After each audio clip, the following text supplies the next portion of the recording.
Bonsoir à toutes et à tous, passionnés du trot et amoureux du temple du mâche-fer.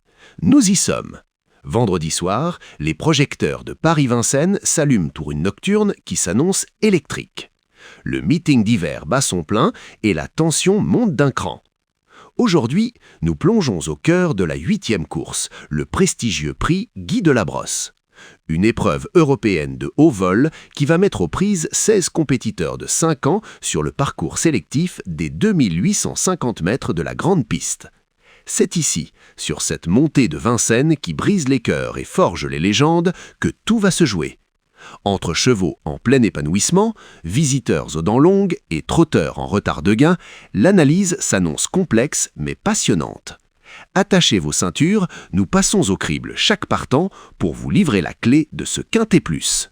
Le prix Guy de la Brosse n'est pas une course comme les autres, c'est une épreuve de tenue pure. 2850 mètres, c'est un test d'endurance où la gestion de l'effort est primordiale. La grande piste de Vincennes, avec son célèbre toboggan et sa montée exigeante, ne pardonne aucune erreur de drive. Le terrain est annoncé peu nuageux, une piste rapide qui devrait favoriser les chevaux capables de soutenir un rythme élevé tout au long du parcours.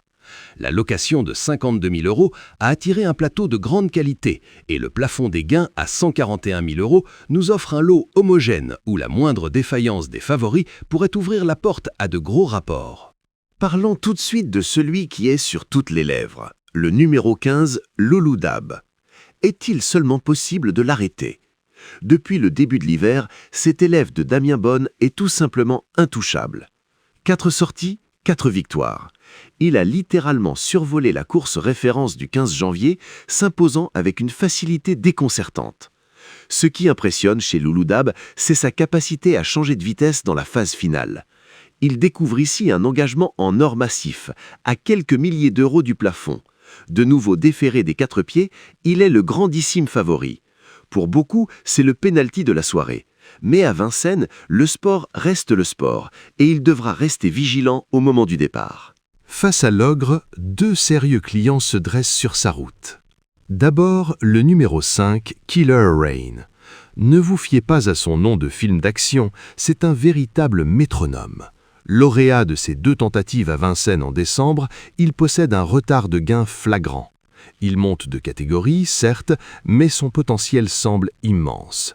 S'il peut prendre les commandes ou se faire ramener sans trop d'efforts, il peut donner des sueurs froides aux favoris. Ensuite, au plafond des gains, nous trouvons le numéro 16, Last Man. Mathieu Mottier a visé cette course de longue date. Après un excellent accessif fin décembre, il a repris de la fraîcheur. C'est un cheval dur qui ne lâche rien. Son engagement est absolument merveilleux et sa régularité à ce niveau en fait une base incontournable pour vos jeux de combinaison. Pour pimenter vos rapports, il faut regarder du côté des chevaux capables de fin de course tranchante. Le numéro 8, Fly Top, associé à Gabriel Gelormini, est un spécialiste du parcours caché.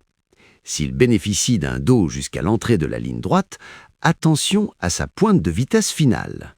Il vient de s'imposer sur tapis vert, prouvant qu'il a le niveau pour briller dans cette catégorie. N'oublions pas le numéro 13, Lahir de Naples. Son entourage le tient en haute estime.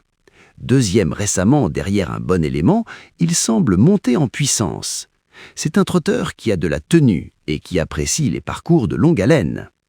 Enfin, le numéro 12, First Time Rock, drivé par Mathieu Abrivard, reste sur une excellente 4e place dans un lot très relevé.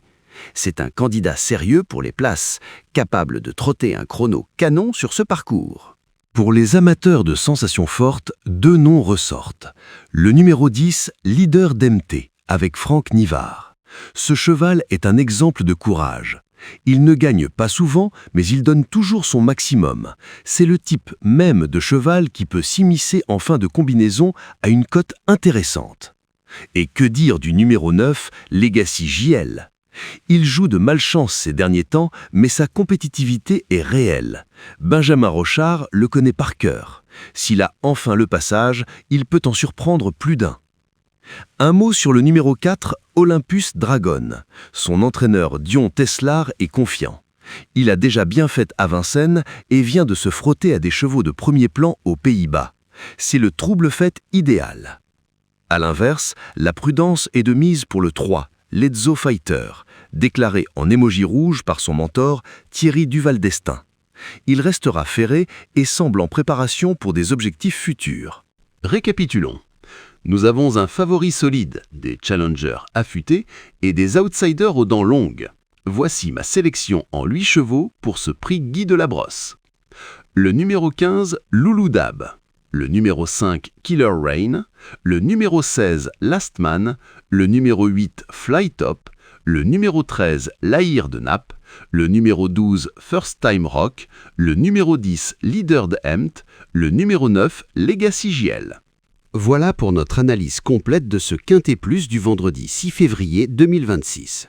Le conseil de jeu, un Quintet Plus en combiné ou un multi en 7 pourrait être judicieux vu l'homogénéité du lot derrière le favori.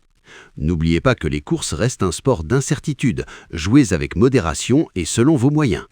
Vincennes nous réserve toujours des surprises et ce prix Guy de la Brosse ne fera pas exception. Bonne chance à tous, profitez bien du spectacle sous les lumières de Paris et on se retrouve très vite pour de nouveaux pronostics.